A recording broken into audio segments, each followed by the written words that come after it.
Sans doute, l'arme de la critique ne peut-elle remplacer la critique des armes. La puissance matérielle ne peut être abattue que par la puissance matérielle, mais la théorie aussi, dès qu'elle s'empare des masses, devient une puissance matérielle.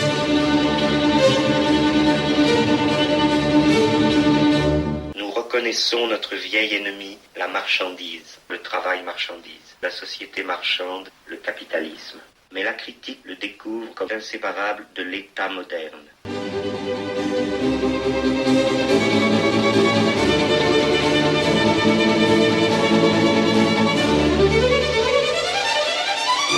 Alors je le dis, parce que c'est la vérité. Il ne faut pas travailler. Tu vois, il faut s'organiser pour ne plus jamais travailler.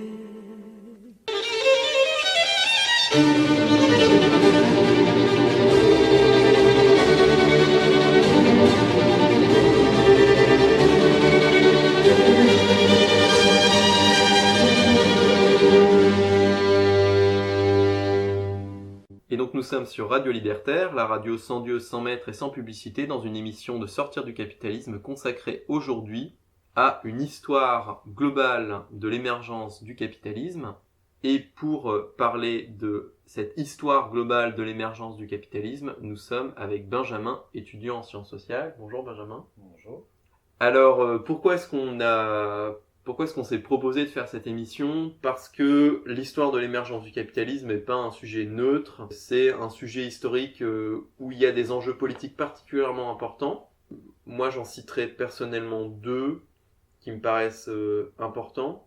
C'est que, l'histoire de l'émergence du capitalisme, ça implique de définir ce que c'est que le capitalisme, et trop souvent, l'histoire de l'émergence du capitalisme a été faite d'une telle manière que le capitalisme a été naturalisé comme quelque chose qui aurait finalement toujours existé, ou au moins qui aurait existé depuis 5000 ans, dès qu'il y a un peu de monnaie, un peu de commerce, un peu de division du travail. Et contre ça, on aimerait proposer une histoire de l'émergence du capitalisme qui se base sur une définition qui dénaturalise le capitalisme, qui en fait quelque chose de beaucoup plus spécifique, et qui du coup est d'autant plus aisément, entre guillemets, dépassable, ou au moins dont on peut plus facilement se débarrasser en termes d'imaginaire, comme quelque chose qui serait indépassable. Une deuxième chose qui paraît important, ça c'est quelque chose de plus classique, c'est que l'histoire de l'émergence du capitalisme, c'est là où on voit le mieux la violence, le caractère non naturel finalement de ce que c'est que le capitalisme. C'est le moment où le salariat est massivement imposé, et alors qu'aujourd'hui ça apparaît comme une condition, bon certes beaucoup de gens admettront que c'est pas hyper joyeux d'aller tous les jours au boulot, malgré tout ça a été beaucoup plus incorporé et intégré, alors que la résistance à l'instauration du salariat pendant la période d'émergence du capitalisme, globalement on va dire autour du 15e au 19e siècle, on voit encore plus comment est-ce que c'est quelque chose qui s'est imposé aux gens, qui a été ressenti comme extrêmement violent. Et ça c'est pour ce qui est du salariat. Et la troisième enjeu politique d'une histoire globale de l'émergence du capitalisme, c'est de voir son articulation avec d'autres formes d'oppression qui existent encore aujourd'hui et qui ont été très importantes dans l'émergence globale du capitalisme. C'est notamment la question de l'esclavage, qui aujourd'hui est encore très importante, puisqu'on sait qu'il y a encore aujourd'hui des dizaines de millions d'esclaves à travers le monde. Benjamin, est-ce que tu verrais d'autres enjeux politiques Ouais, peut-être une ou deux de plus, qui est la question de l'environnement, d'une part, le rapport entre l'émergence du capitalisme et l'entrée dans une ère spécifique de destruction de la vie. Également, la question des rapports de genre. Quel rapport a le patriarcat avec l'émergence du capitalisme ? Parce que c'est quelque chose qui précède le capitalisme et que le capitalisme vient modifier. Voilà. Ensuite, sur la question de la résistance au salariat, passé l'émergence du capitalisme, ce serait intéressant de de reprendre une autre discussion Boltanski et Chiapello dans Le Nouvel Esprit du Capitalisme, parce qu'ils s'intéressent en fait au fait que, en tant que tel, l'accumulation du capital ne fournit pas les justifications qui permettent aux acteurs de s'engager dans l'activité salariale. Et donc que le capitalisme doit toujours produire également des justifications, mais qui le contraignent en retour, partiellement. Et dans certaines conditions historiques, notamment après les années 70, il arrive à se délier de toutes ces nécessités et à se déplacer tel que les acteurs ordinaires n'ont plus de prise sur le manque de justification de la participation à l'accumulation du capital. Et un dernier truc qui peut nous faire une transition peut-être sur le point suivant, qui est que effectivement c'est un gros enjeu politique, la question de l'émergence du capitalisme. Comment est-ce qu'on l'explique? Comment on en fait le récit? Parce que d'un côté, on aurait dans beaucoup de récits traditionnels de l'historiographie une espèce de forme de vie en société qui serait toujours à l'état latent, mais que l'exceptionnalisme occidental viendrait pleinement développer comme ça. Donc avec d'un côté quelque chose de naturel, mais que personne n'arrive à faire, à part les Occidentaux, dans des conditions exceptionnelles. Ce qui pose évidemment des gros problèmes politiques quant à la capacité d'action des non-occidentaux et quant à la naturalité des formes de vie capitalistes. Oui, effectivement, ça c'est tout le problème du grand récit qui domine un peu, qui a dominé l'historiographie traditionnelle de l'émergence du capitalisme, qui se base en fait sur un ouvrage qui a été vraiment central, qui est la richesse des nations d'Adam Smith, donc qui a été écrit en 1776 en Écosse, parce que donc Adam Smith était un grand propriétaire terrien écossais. Donc évidemment, il était situé socialement et il n'allait pas faire le même récit de l'émergence du capitalisme ou de ce que c'est que le capitalisme qu'un ouvrier ou un artisan anglais de la même époque. Globalement, ce grand récit, c'est quoi?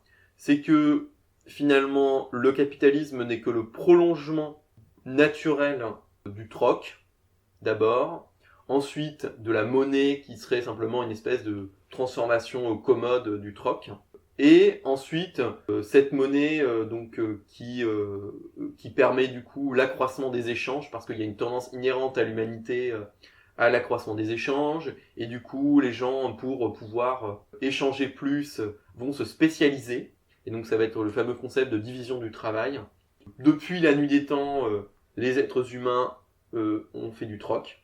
Ensuite, pour faciliter les échanges, ils ont inventé la monnaie. Ils ont du coup approfondi la division du travail qui elle aussi serait immémoriale. Et finalement, le capitalisme, ce serait simplement le prolongement de cette expansion toujours poursuivie de l'échange, de la monnaie et de la division du travail. Et donc voilà, globalement, c'est ça le grand récit des Lumières, pour le coup, de ce que c'est que l'émergence du capitalisme. C'est-à-dire que finalement, le capitalisme n'est que, d'une certaine manière, le stade suprême de la nature humaine, on pourrait dire. Et ça a été repris par énormément de gens, à commencer au 19e siècle par Marx et Engels eux-mêmes, qui ont à un moment repris cette idée, notamment dans l'idéologie allemande, en 1845, où ils ont repris l'idée, finalement, que pour ce qui est de l'émergence historique plus spécifique du capitalisme, le capitalisme, donc qui avait, donc eux ils parlent eux-mêmes de formes antédiluviennes du capital, et donc à un moment ces formes antédiluviennes du capital qui s'étaient jamais développées jusqu'au point d'atteindre le capitalisme, parce que dans l'Antiquité il y avait l'esclavage qui bloquait l'émergence du salariat. Enfin voilà, ils cherchent tout un tas d'explications et ils voient qu'au Moyen-Âge il y a, à partir du XIIe siècle, un développement progressif des villes qui sont libérées donc des contraintes féodales, un développement du commerce ville-campagne, mais aussi du commerce plus général. Donc un développement de production qui recourt partiellement au travail salarié, un développement du profit, l'apparition d'une bourgeoisie entre guillemets. Donc on verra que c'est quand même beaucoup plus compliqué. Et finalement, l'essor du capitalisme, chez Marx et Engels eux-mêmes, devient cette espèce de développement finalement, ils reprennent l'explication de Smith, une espèce de développement naturel des villes, du commerce, du profit, de la monétarisation, du salariat et de la bourgeoisie, qui se heurtent à des obstacles extérieurs, qui sont les obstacles du féodalisme. Voilà. Et donc, du coup, c'est leur fameuse idée que le capitalisme se développe dans les interstices du féodalisme. Comme s'il y avait une espèce de pulsion vitale que viendrait gêner des contraintes extérieures. Exactement. Et du coup, finalement, le capitalisme, du coup, dans ce récit-là, apparaît comme quelque chose de naturel, alors qu'au contraire, et ça c'est tout le récit smithien d'ailleurs, alors qu'au contraire, finalement, le social, ce serait les contraintes qui empêcheraient cette tendance inhérente à la nature humaine et à la société humaine de développer le capitalisme, et donc le féodalisme serait une espèce de, voilà, d'un ensemble de contraintes sociales, artificielles. Le capitalisme ne serait pas une construction sociale, mais par contre le féodalisme, lui, l'était. Et, à un moment, les fameuses révolutions bourgeoises permettraient, donc parce que la bourgeoisie, du coup, dans ce récit, même chez Marx et Engels, dans l'idéologie allemande, a un rôle progressiste, permettrait donc de lever ces obstacles du féodalisme, permettrait le développement du capitalisme, voilà, par la fin de tous les obstacles féodaux. Et à partir de là, il y aurait un développement des forces productives, etc., qui, dans le récit smithien, c'est la fin de l'histoire, quoi, finalement, le capitalisme. Alors que, et dans la variante, disons, de Marx et Engels, en 1845, c'est ce qui va permettre, donc malgré tout, le capitalisme a un rôle progressiste dans l'histoire, c'est ce qui va permettre de passer ensuite au socialisme et ensuite au communisme, grâce au développement des forces productives qui est permis par le capitalisme, quoi. Et après eux, et jusqu'à aujourd'hui, ce grand récit a été repris par plein de gens. Et notamment, plus récemment, par des gens comme Henri Pirenne, donc, qui était un historien du Moyen-Âge. Lui, il a écrit dans les années 1920-1930. Henri Pirenne, dans les années 1920-1930, même s'il ne fait pas directement une histoire de l'essor du capitalisme, identifie l'essor du capitalisme à l'essor du commerce et des villes. Et lui, il identifie ce qui a empêché, ce qui a finalement été le facteur, l'obstacle, ça a été, parce que l'Antiquité, finalement, ça a amené vers ça pour lui, ça a amené vers le capitalisme. L'obstacle, ça a été les invasions musulmanes. Donc bon, on est dans le contexte des années 20 et 30, on peut dire qu'il y a peut-être un lien. Voilà. Et pourtant, il est toujours réédité aujourd'hui, alors que sa thèse, c'est quand même vraiment très très problématique, quoi, de tout attribuer aux invasions arabes. Ensuite, ça a été aussi développé par un historien espagnol qui a écrit un bouquin sur la révolution commerciale du Moyen-Âge, et qui en gros, lui développait que voilà, dans les villes, il y avait eu, dans les villes du Moyen-Âge, il y avait eu un essor du commerce, du profit, etc., etc. Et lui attribue vraiment explicitement un rôle progressiste à la bourgeoisie. C'est-à-dire que c'est la bourgeoisie contre le féodalisme qui a permis voilà, le développement des villes et tout ça. Et donc lui, il lie vraiment la bourgeoisie entre guillemets des villes du Moyen-Âge, alors qu'en vrai, bourgeois, juste pour préciser les choses, hein, ça veut dire simplement, c'est un statut juridique, ça veut dire qu'on fait partie d'une ville, d'un bourg. Et ça n'a aucune connotation, je veux dire, on peut être un bourgeois de Calais et en vrai être juste un petit artisan. Et du coup, lui, il tresse une espèce de fil généalogique de cette bourgeoisie médiévale jusqu'à la bourgeoisie industrielle, en espèce de... voilà, c'est cette bourgeoisie qui a permis le développement des forces productives, etc. etc. Et donc, mais lui, il reste libéral, hein, c'est pas pour aller vers le socialisme ou le communisme, mais c'est très chouette, quoi. Voilà, et ça a été repris jusque maintenant par quelqu'un comme Henry Heller, qui est un historien marxiste états-unien du 20e et du 21e siècle, qui lui reprend cette idée, voilà, que finalement le capitalisme se développe à partir du Moyen-Âge et que permet vraiment son développement plein, c'est les révolutions bourgeoises. En France 1789, en Angleterre 1640, etc., etc. Ouais, en France on a cette version avec Philippe Norel, pour qui en fait la question de l'émergence du capitalisme, c'est simplement celle de sous quelles conditions est-ce que il y a une croissance auto-entretenue qui peut émerger, qui ne va pas être interrompue par un déclin brutal juste après. Donc il identifie plusieurs occurrences dans la Chine entre le 10e et le 15e, une première efflorescence mais qui ne pouvait pas être autant entretenue. Il y a d'autres historiens qui identifient d'autres occurrences à d'autres époques, mais vraiment la question c'est à quel moment est-ce qu'il y a la levée des obstacles. Donc même si c'est plus fin parce que ils ne voient pas forcément ça comme quelque chose qui empêche la croissance d'avoir lieu, il y a des obstacles à cette croissance, et lui ce qu'il ajoute simplement c'est qu'il y a aussi des choses qui la favorisent. Donc c'est simplement, au lieu d'avoir un pouvoir simplement négatif qui vient réprimer les pulsions économiques primaires, tu as aussi un pouvoir productif un peu des rationalités économiques.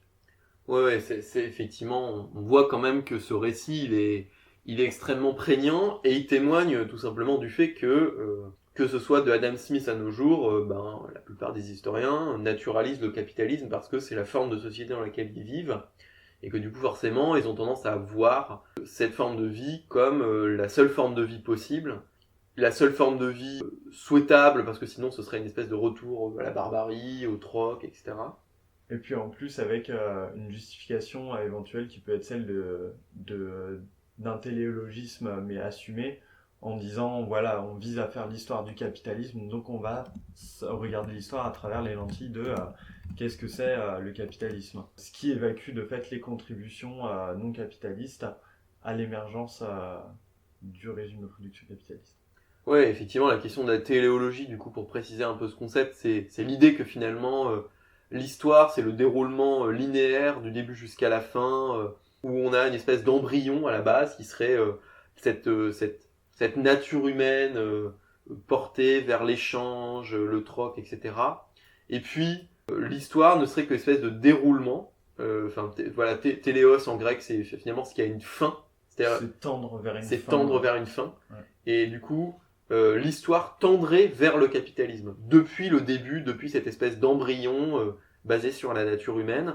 Et du coup, c'est une vision qui est notamment, et qui a été théorisée notamment par Hegel, sous une forme très philosophique, quoi, mais où il y a différents stades. Et c'est d'ailleurs une version qui a été reprise aussi par le marxisme. Et c'est une vision qui est quand même assez problématique, puisque finalement, on a une espèce de... Alors bon, eux, l'histoire tendrait vers le communisme.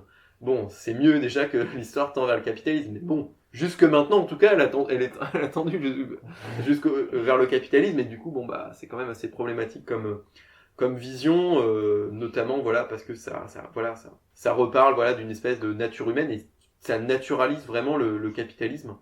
Alors, contre ça, il y a des historiographies qui ont proposé une définition beaucoup plus spécifique du capitalisme, qui le dénaturalise complètement, même si on verra qu'il y a des limites.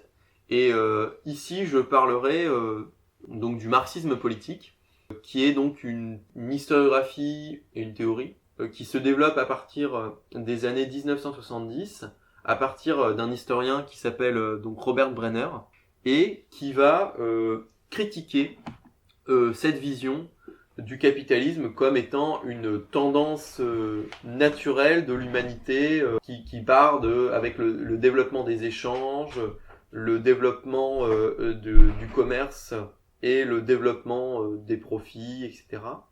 Et lui, il va critiquer donc ce que Hélène Nixon-Sood a appelé le modèle de commercialisation de l'émergence du capitalisme.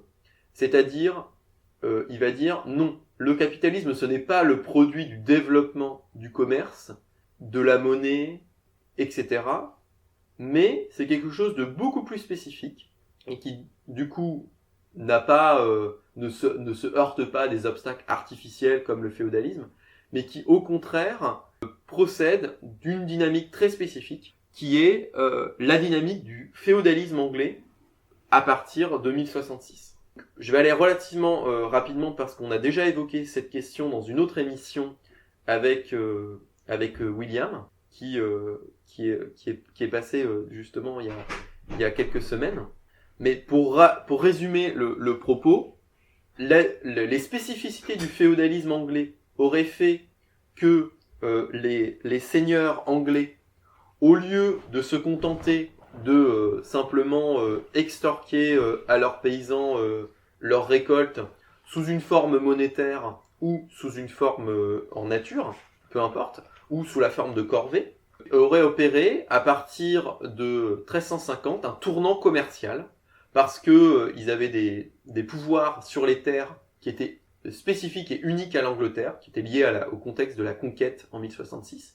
Ils avaient des pouvoirs extraordinaires sur les terres qui leur permettaient de s'approprier. Déjà, ils avaient des domaines beaucoup plus importants que les seigneurs français. Globalement, on n'avait pas de domaine vraiment en propre et qui se contentaient surtout, à partir du Moyen-Âge, de ponctionner les récoltes de leurs paysans sous différentes formes.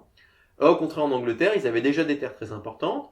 Ils sont allés en prendre encore plus à travers le processus qu'on appelle les enclosures. Donc, ils se sont appropriés les terres communes et ils se sont mis à produire massivement pour d'abord, dans le cadre du féodalisme, pour les marchés extérieurs, le marché de la laine, à destination donc des Flandres.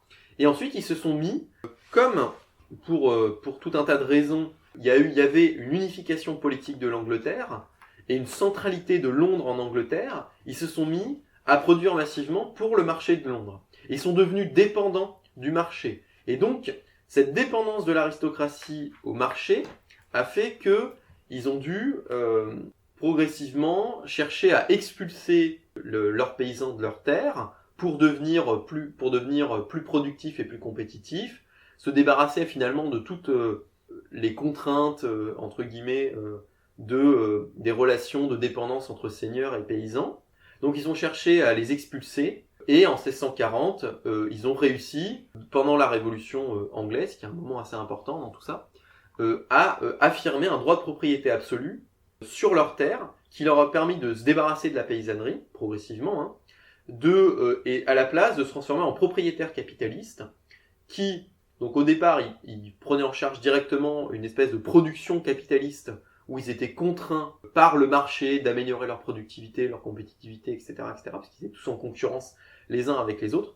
Et ensuite, ils vont louer leurs terres en fonction des prix du marché à des fermiers qui, eux, vont recourir à une main-d'œuvre salariée. Et c'est comme ça que naît vraiment le salariat en Angleterre. Et ensuite, cette logique, elle s'étend à travers l'industrialisation. Et voilà, cette histoire, finalement, elle dénaturalise complètement le capitalisme parce que elle pose des conditions très spécifiques à l'émergence du capitalisme, qui sont, tout d'abord, pour que le capitalisme émerge vraiment, le capitalisme, c'est pas juste une société qui repose sur l'échange, sur la monnaie, ou même sur, à la marge des formes de salariat, mais c'est une société qui est basée sur une dépendance généralisée des acteurs au marché, tout d'abord, de 1. Donc là, on voit que les aristocrates anglais sont dépendants du marché, les paysans qui se sont fait expulser, du coup, ils sont dépendants du marché pour leur survie, parce qu'ils n'ont plus accès à des moyens de production, et donc du coup, ils deviennent salariés. Les paysans qui restent et qui arrivent quand même à payer le prix de la location de la terre, ils sont dépendants du marché pour produire suffisamment de marchandises pour ne pas se faire expulser pour dette parce qu'ils n'arrivent plus à payer leur location. Et voilà, les fermiers capitalistes sont dépendants du marché aussi pour faire leur profit. Donc on voit, il y a une dépendance généralisée vis-à-vis du marché des acteurs. Ça, ce serait la première condition. La deuxième condition, ça serait de l'émergence du capitalisme, ça serait l'existence d'un marché unique, relativement étendu, qui fait qu'il y a une dynamique de compétition généralisée, telle qu'on l'observe aujourd'hui dans notre société. Alors là, la concurrence est mondiale.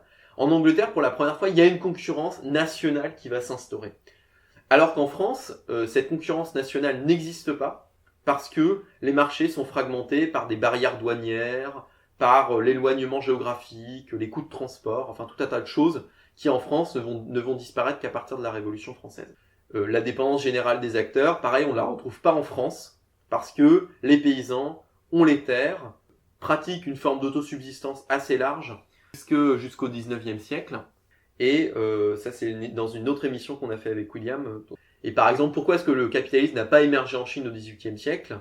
Eh ben, c'est notamment parce que la paysannerie avait les terres, et du coup, elle n'était pas contrainte par les forces du marché de produire toujours plus, de s'insérer dans une dynamique de compétition généralisée, etc. Et du coup, la troisième condition, mais qui va de pair avec la dépendance généralisée, c'est quand la majorité de la population masculine, parce que évidemment le capitalisme va de pair avec le patriarcat, et l'exclusion des femmes des activités qui sont socialement valorisées. Ça, on renvoie là-dessus à l'émission qu'on a fait sur Caliban et la sorcière de Silvia Federici. Eh bien, c'est la salarisation massive de la population. C'est-à-dire que là, en France, le salariat, bien sûr, il existe même au XVIIIe siècle, mais il n'est pas la principale forme de reproduction de la majorité de la population. La principale forme de la majorité de la population, c'est les artisans qui sont dans des corporations, ou donc ils ne sont pas salariés, mais ils sont propriétaires des moyens de production, et les paysans qui sont eux aussi propriétaires de leurs moyens de production. Donc voilà, pour donner un tableau des apports du marxisme politique, et notamment de Brenner, qui ensuite va être repris par des gens comme Hélène Mexin-Soud. Du coup, ce que permet à notre sens ce type d'histoire du marxisme politique, c'est que le capitalisme cesse d'être une espèce de tendance naturelle qui aurait toujours existé et qui finalement à un moment se développe parce qu'il est libéré des obstacles du féodalisme. Enfin d'abord en se développant dans les interstices du féodalisme et puis après en se libérant finalement de ces contraintes extérieures. Et au contraire, là, on voit que le capitalisme, c'est quelque chose de pas du tout naturel, puisque c'est le produit d'une dynamique très spécifique en Angleterre, et que le capitalisme, c'est quand même la dépendance généralisée de toutes les classes sociales au marché, une dynamique de compétition généralisée entre ces acteurs, au sein du marché du travail ou ou entre capitalistes, et une salarisation très très avancée de la société. Et donc là, on voit que, et finalement c'est ça, notre société c'est ça. C'est pas le fait qu'il y ait du commerce à la marge parce qu'on va échanger ses œufs contre des carottes. C'est le capitalisme. C'est pas ça aujourd'hui. Ce qu'on vit, c'est une compétition généralisée sur le marché du travail, des formes de crise cyclique parce qu'il y a une compétition généralisée à un niveau mondial, c'est une dépendance quasi totale au marché, parce que globalement on a quand même très peu de moyens de subsistance à part ça, et on vit dans un marché global qui met en compétition l'ensemble des êtres humains, même si c'est de manière différenciée, qu'on soit capitaliste ou prolétaire, ça c'est clair. Mais voilà, on voit du coup finalement que le marxisme politique, il permet, avec son récit de l'émergence du capitalisme, de voir que le capitalisme c'est quelque chose de très spécifique, qui est pas du tout naturel et qui est très violent. Parce que là, on voit quand même dans leur récit, c'est pas la libération des énergies humaines, mais c'est l'expropriation violente, l'expulsion des terres de la paysannerie, la dépendance au travail salarié, l'obligation finalement de vendre sa force de travail sur un marché, d'aller travailler dans des fabriques de 5h du matin à 8h du soir.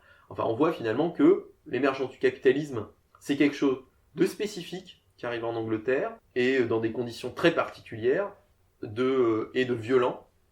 Voilà. Et donc finalement, c'est beaucoup plus en prise finalement avec notre réalité actuelle, quoi. Alors après, c'était le but de cette émission, c'est de dire que ce récit, il était extrêmement intéressant, mais le problème, c'est qu'il est quand même beaucoup trop centré sur l'Angleterre. Et il parle finalement quasiment que de l'Angleterre. Et même si je reste attaché à l'idée que le capitalisme, il naît en Angleterre, il n'est pas en Angleterre de manière autarcique, mais c'est même carrément une perspective vraiment insulaire, quoi. C'est ce qui se passe sur l'Angleterre physiquement et pas au niveau impérial. C'est ça. Donc c'est même pas l'Angleterre et ses colonies, c'est vraiment l'Angleterre tout seul. Et au contraire, on pense que c'est important de faire une histoire globale de l'émergence du capitalisme, parce que, notamment pour aujourd'hui montrer son articulation avec des formes d'oppression globale. Parce que finalement, le marxisme politique ne relie pas ça à l'émergence du patriarcat, alors qu'on pourrait le faire, on l'a déjà fait dans l'émission avec Caliban et la sorcière, on ne le refera pas ici, mais aussi avec l'esclavage, avec la question de la colonisation du monde. Enfin voilà, il y a un besoin, clairement, avec la subordination des périphéries, de ce qui va devenir des périphéries à ce qui va devenir des centres, notamment l'Angleterre. On voit qu'il y a besoin d'une histoire de l'émergence du capitalisme qui soit peut-être d'abord qui parte effectivement de l'Angleterre, mais qui soit où le capitalisme anglais, d'abord le féodalisme anglais puis le capitalisme anglais, est interconnecté avec le reste du monde. Et on le voit bien dans le féodalisme anglais que, par exemple, si les aristocrates ont pu se tourner massivement vers des productions commerciales avec la crise du féodalisme après 1350, c'est précisément parce qu'il y avait une demande massive de laine par des industries non capitalistes en Europe continentale et notamment dans les Flandres. Et donc là, on voit vraiment qu'il y a besoin d'une histoire, certes qui reste spécifique du capitalisme, mais qui est interconnectée. Et on voit bien aujourd'hui que le capitalisme, de toute façon, repose sur une interconnexion généralisée des sociétés.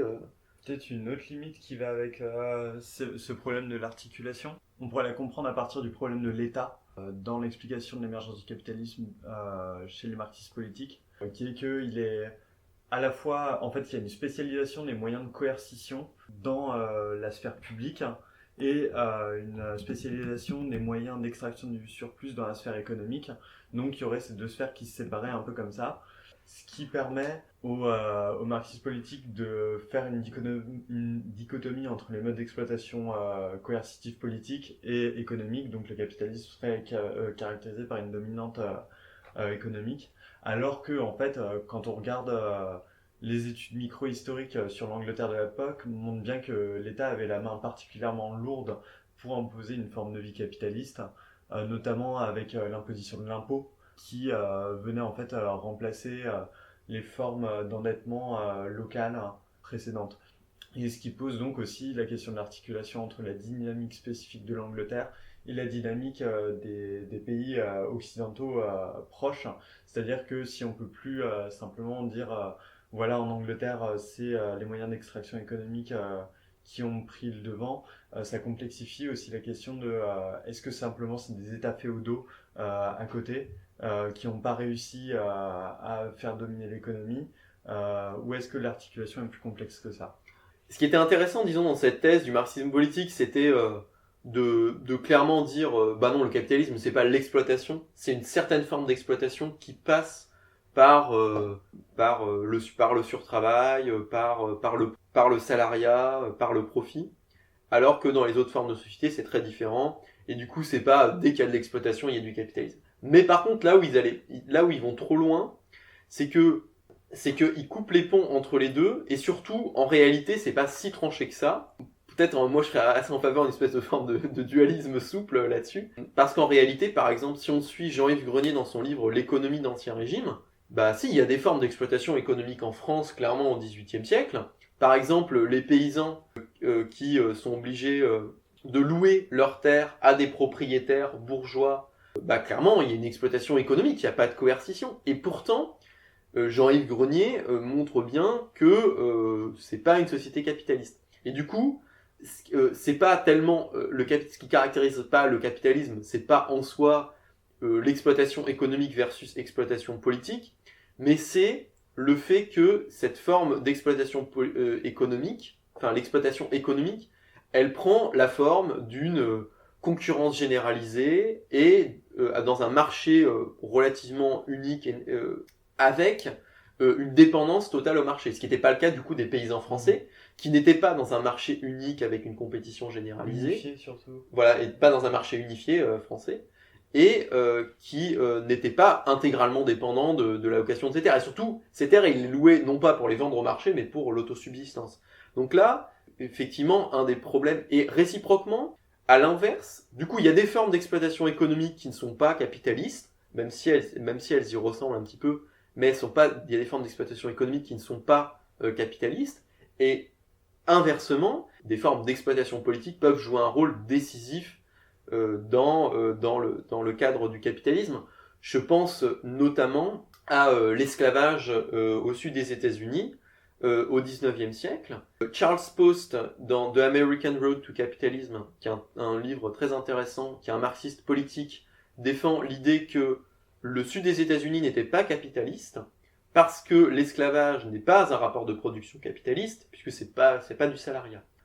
Moi je suis globalement d'accord avec le fait que ce n'est pas le rapport maître-esclave, ce n'est pas un rapport de production capitaliste. D'ailleurs, ça existait dans plein d'autres sociétés qui n'étaient pas capitalistes. Donc, en soi, ce n'est pas un rapport de production capitaliste. Mais le problème, c'est que, pour autant, ça s'insère dans une totalité qui était capitaliste. C'est-à-dire que le capital dont avaient besoin les planteurs au sud des États-Unis, il venait d'où? Il venait massivement d'Angleterre, qui était une société capitaliste selon les critères même du marxisme politique. Les esclaves y venaient à travers essentiellement des bateaux, des marchands d'esclaves britanniques, qui eux clairement étaient des entreprises capitalistes, puisqu'il n'y avait même plus de monopole à cette période-là, quoi. Et les débouchés des productions de coton par ces esclaves étaient le marché capitaliste anglais, et c'est ce qui a permis la révolution industrielle. Donc clairement, on voit bien qu'une forme d'exploitation politique comme l'esclavage, qui est non capitaliste, peut jouer un rôle décisif non seulement peut jouer un rôle décisif dans l'essor du capitalisme, en l'occurrence de la révolution industrielle quand même, mais en même temps est complètement inscrit dans une totalité capitaliste. Et c'est là où moi je serais quand même en faveur d'un assouplissement clair du dualisme du marxisme politique, c'est que sinon on fait une espèce de séparation artificielle entre l'esclavage au sud des États-Unis et la révolution industrielle en Angleterre, ce qui n'est absolument pas tenable.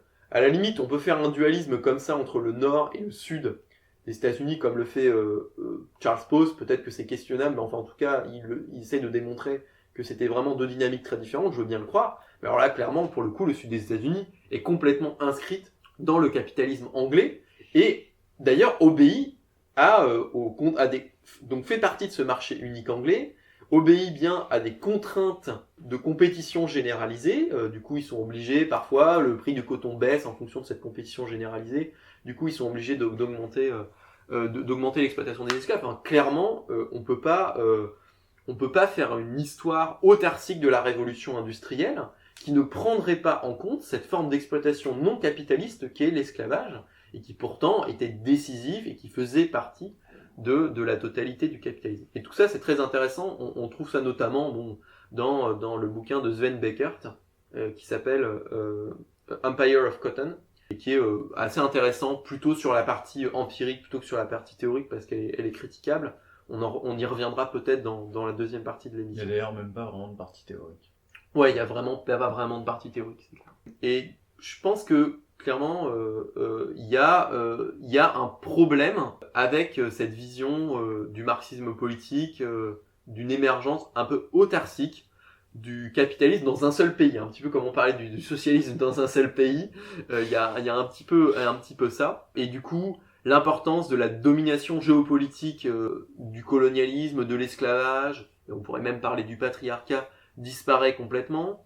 Et d'autre part, un des autres problèmes plus général de Brenner et de ses successeurs et successrices, c'est le fait que comme ils veulent montrer que le capitalisme, et là encore une fois, ils sont dans un dualisme qui est très classique en histoire, et finalement où ils reprennent des choses qui étaient dans le grand récit smithien, c'est que finalement, ils ont tendance, pour accentuer le caractère dynamique, compétition généralisée et tout du capitalisme, à dire que les sociétés non capitalistes, il faudrait mieux dire non que pré, parce que finalement pré, on rentre dans une vision très téléologique, que les sociétés non capitalistes n'étaient pas dynamiques, alors qu'en réalité c'était des sociétés dynamiques, le féodalisme avait sa dynamique, la Chine du XVIIIe siècle avait sa dynamique, toutes les sociétés ont des formes de dynamique, et le meilleur exemple c'est le fait que un des moteurs de la révolution industrielle, qui a poussé les manufacturiers anglais à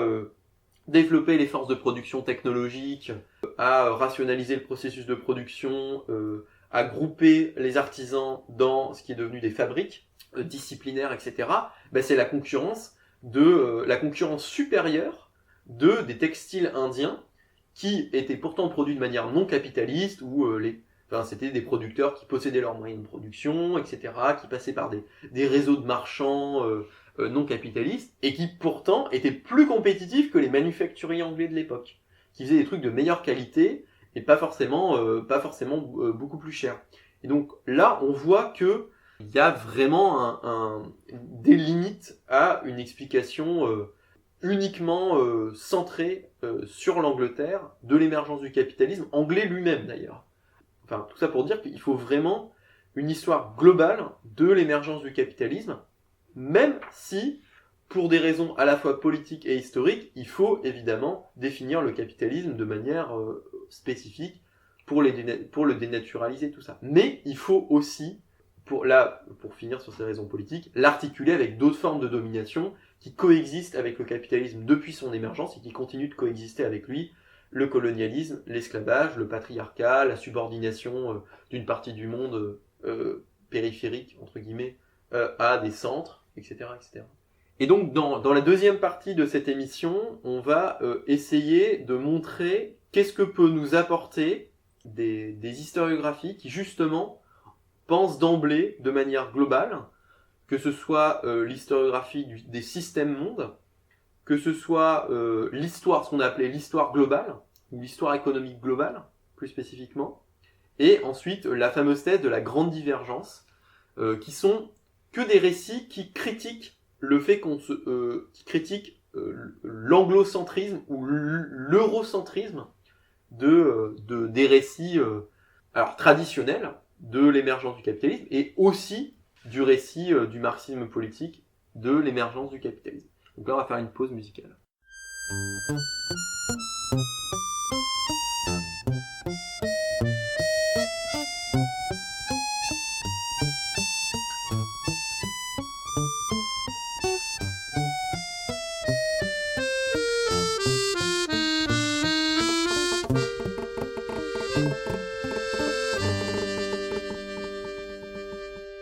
Et dis-moi, est-ce un rêve ou la réalité?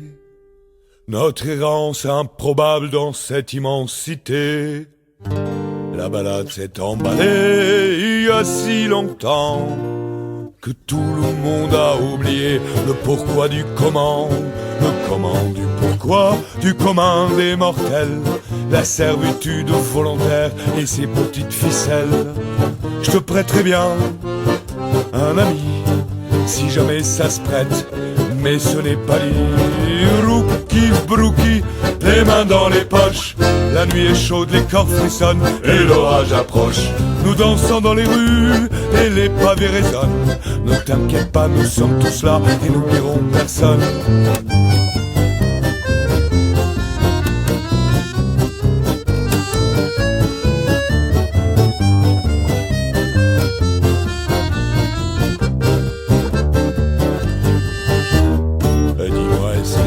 Ou de l'imagination, que les étoiles se moquent bien de nos agitations, qu'elles se racontent le soir nos déboires en rigolant. On dit certaines même sans mort de rire depuis longtemps. Et dis est-ce un fantasme ou la vérité que tes yeux m'avalent pour l'éternité? Je t'emprunterai bien ton joli petit pied pour oublier un instant sur quel pied danser. Rouki brouki, les mains dans les poches, la nuit est chaude, les corps frissonnent et l'orage approche. Nous dansons dans les rues et les pavés résonnent. Ne t'inquiète pas, nous sommes tous là et n'oublierons personne.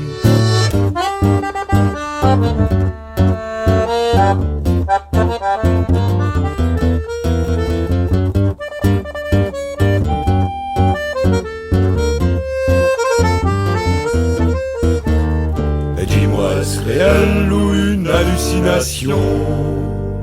Que nos amours, nos amitiés sont le meilleur bastion, que malgré la grisaille de toutes nos prisons, un tremblement de chair éclate quand nous nous embrassons. Dis-moi, est-ce possible ou juste un délire de vivre un peu mieux ou carrément moins pire? Je veux dire par là une vie sans dictat comptable. Les plus belles choses de toute façon ne seront jamais rentables. Rouki brouki, les mains dans les poches. La nuit est chaude, les corps frissonnent et l'orage approche. Nous dansons dans les rues et les pavés résonnent. Ne t'inquiète pas, nous sommes tous là et n'oublierons personne. Rouki brouki, les mains dans les poches. La nuit est chaude, les corps frissonnent et l'orage approche. Nous dansons dans les rues et les pavés résonnent. Ne t'inquiète pas, nous sommes tous là et n'oublierons personne.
Et donc nous sommes toujours sur Radio Libertaire, la radio sans Dieu, sans maître et sans publicité, dans une émission de Sortir du capitalisme, consacrée aujourd'hui à une histoire globale de l'émergence du capitalisme. Et donc nous sommes avec Benjamin, étudiant en sciences sociales, pour parler de ce sujet. Dans une première partie de cette émission, nous avons fait une critique de l'historiographie traditionnelle et notamment des problèmes à la fois historiques et politiques que l'historiographie traditionnelle posait. On a du coup proposé une autre théorie de l'émergence du capitalisme, beaucoup plus spécifique et qui dénaturalise plus le capitalisme, qui était celle du marxisme politique. Et puis on a vu les limites du marxisme politique, notamment sur le fait qu'elle restait trop anglo-centrée et que ne faisait pas assez de connexion avec les dynamiques des autres sociétés en dehors de l'Angleterre et du coup d'articulation avec les autres formes d'oppression globale comme l'esclavage ou la colonisation. Pour maintenant esquisser et aller vers une histoire globale de l'émergence du capitalisme, il y a un certain nombre de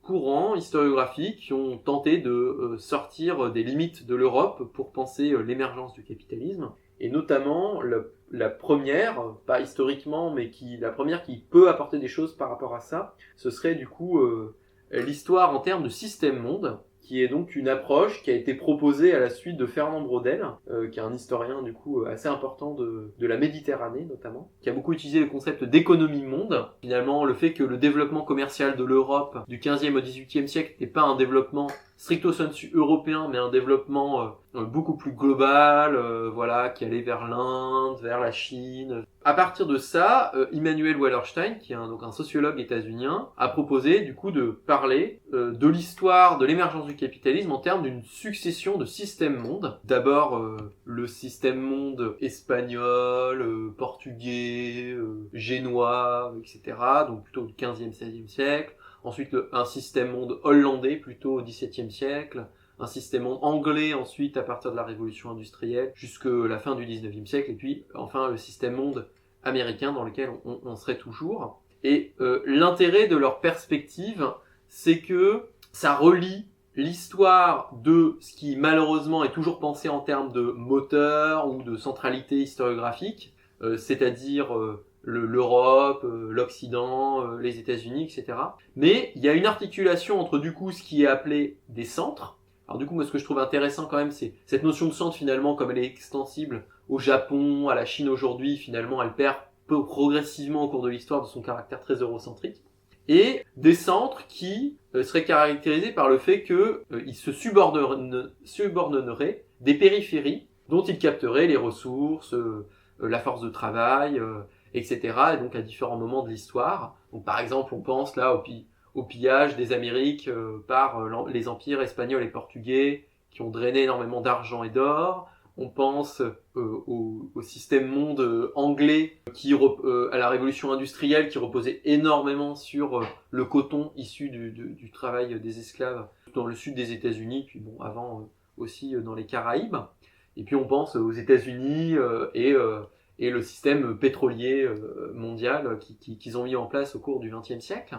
Donc il y avait quand même un intérêt avec cette notion de centre et de périphérie, même si à mon avis, il faudrait complexifier un peu cette notion de centre et de périphérie, peut-être parler de différentes formes de centre. Il y a presque des espèces de noyaux qui sont vraiment centraux, genre Londres par exemple. Londres, Manchester, c'est vraiment des noyaux du capitalisme industriel ou du capitalisme financier au 19e siècle. Avec par ailleurs des périphéries rurales locales. C'est ça, des périphéries rurales locales, donc on pourrait parler de périphérie centrale. Enfin voilà, il y aurait vraiment moyen d'étendre ça en multipliant le niveau des échelles, mais enfin en tout cas c'est assez intéressant puisque c'est vraiment un type d'approche qui permet de penser des connexions qui sont pensées en termes inégales. Donc ça c'est très intéressant parce que ça permet de penser la connexion et ça permet de la penser de manière inégale. Et notamment d'articuler du coup les formes d'exploitation. Par exemple, des formes d'exploitation reposant sur un travail formellement libre dans les centres et des formes d'exploitation reposant sur des moyens d'extraction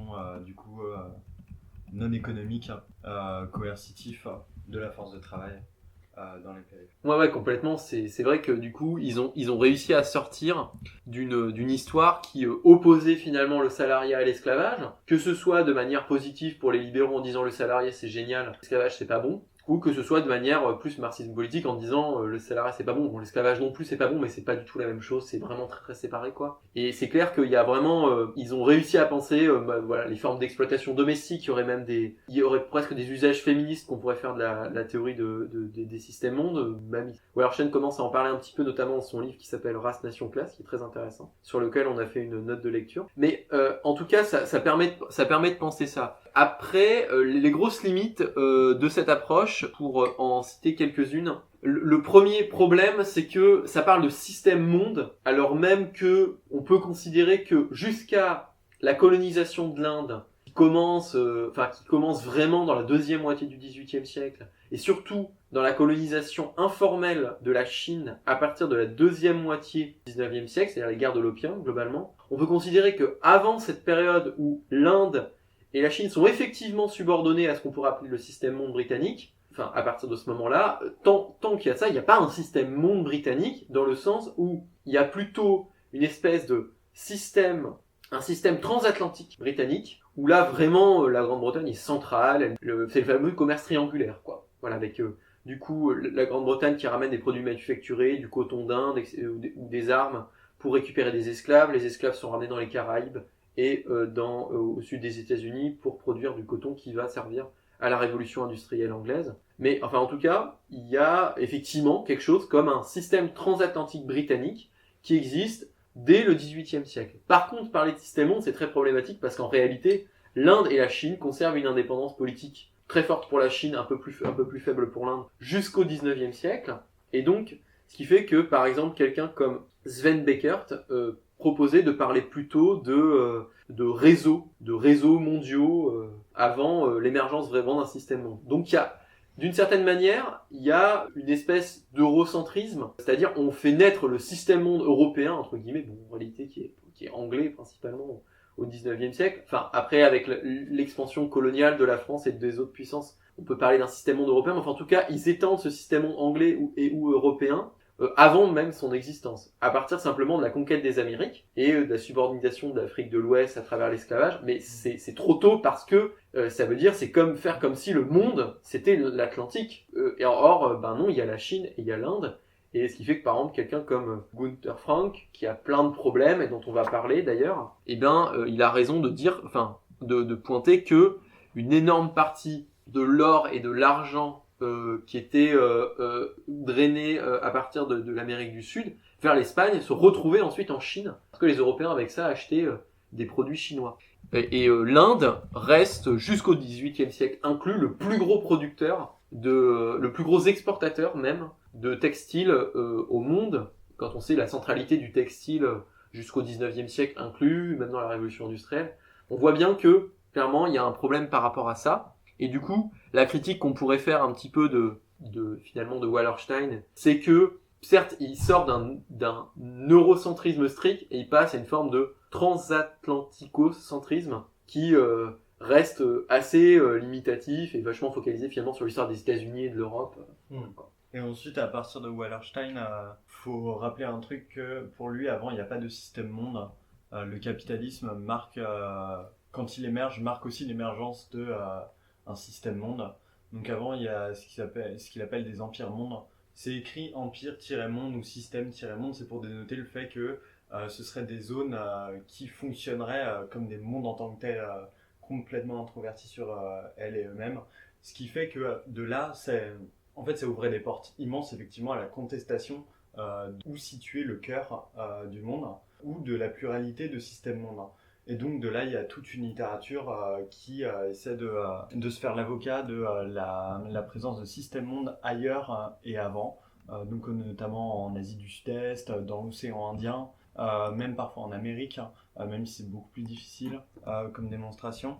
Mais donc on voit que dans la thèse de Wallerstein même, il y avait des limites qui font que ça peut tout de suite partir, ces cadres spatio-temporels sont très faibles, la manière dont il les pose est très faible, ce qui fait qu'on peut s'étendre en amont temporellement, c'est-à-dire qu'on peut aller chercher du système monde en Mésopotamie en moins 5000. C'est ce que fait Gunther Frank d'ailleurs. Ce que fait par exemple Gunther Frank, comme on peut en fait dire que, comme Gunther Frank, il n'y a jamais eu qu'un seul système monde avec plusieurs cœurs, et là-dessus c'est édifiant les débats de Wallerstein et Gunther Frank, ils ont vraiment eu des échanges acérés, interposés, mais Wallerstein n'a aucun argument à part dire je trouve que c'est trop tôt. C'est-à-dire que simplement posant l'émergence du système monde à partir d'une intensification du commerce, Ouais. parce que ça il faut le rappeler du coup pour Wallerstein c'est les échanges commerciaux, le critère déterminant, c'est-à-dire qu'on passe à un commerce de masse et pas justement à un commerce marginal et de biens de luxe entre différents pays, différents états, différentes sociétés. Et donc pour lui c'est ça. Donc à partir du moment où ensuite des historiens trouvent des traces de commerce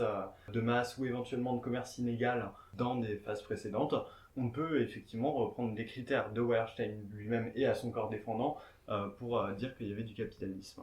Oui, clairement, c'est ça le gros problème finalement de Wallerstein. Et d'ailleurs, il a été critiqué par Robert Brenner dans un article qui s'appelait Critique of Neo-Smithian Marxism. Donc du coup, une critique d'un marxisme néo-smithien parce que finalement, même s'il sortait des frontières de l'Europe, le récit de Wallerstein reste très smithien dans le sens où finalement, il y a une espèce de compulsion de l'humanité vers le profit, l'échange, etc.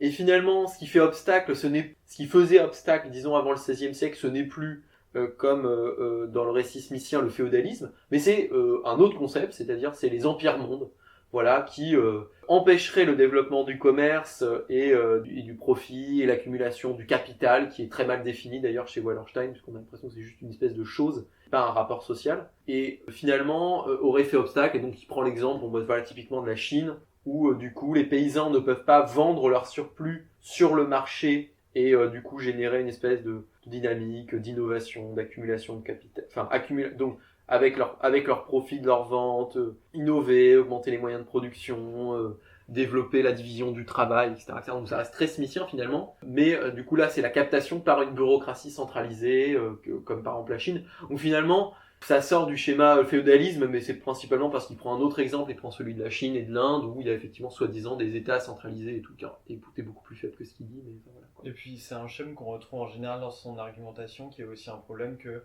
il reprend les logiques que d'habitude on place à l'échelle de l'État-nation, sauf qu'il les élargit à l'échelle de ces systèmes mondes ou de ces empires mondes. Donc, par exemple, la logique féodale à l'échelle des empires mondes. Ouais. Ce qui pose des problèmes parce qu'en fait, on ne fait pas sauter des logiques sociales d'une échelle à une autre comme ça. Ouais, complètement. Et ce qui fait que du coup, il a tendance à reprendre la vision un peu du despotisme oriental, comme quoi l'empereur de Chine aurait vraiment eu un pouvoir énorme, alors qu'en réalité, il avait un pouvoir à peu près identique à celui du roi de France, c'est-à-dire un pouvoir en fait extrêmement faible, parce que comment contrôler un pays avec simplement des messagers qui envoient des missives. Et en réalité, c'est aux échelons locaux où il y avait le pouvoir était principalement local, même si évidemment il y avait quand même des capacités de mobilisation militaire et fiscale qui étaient indéniables, mais Wallerstein grossit les traits.